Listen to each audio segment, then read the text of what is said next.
कमलाची गोष्ट ऐक सखे बाई कुंभाराने बाळ उडविले पायी कुंभाराने बाळ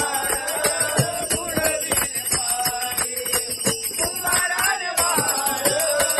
उडविले पायी हातत खेळत कोबडे बोलत हातत खेळत कोबडे बोलत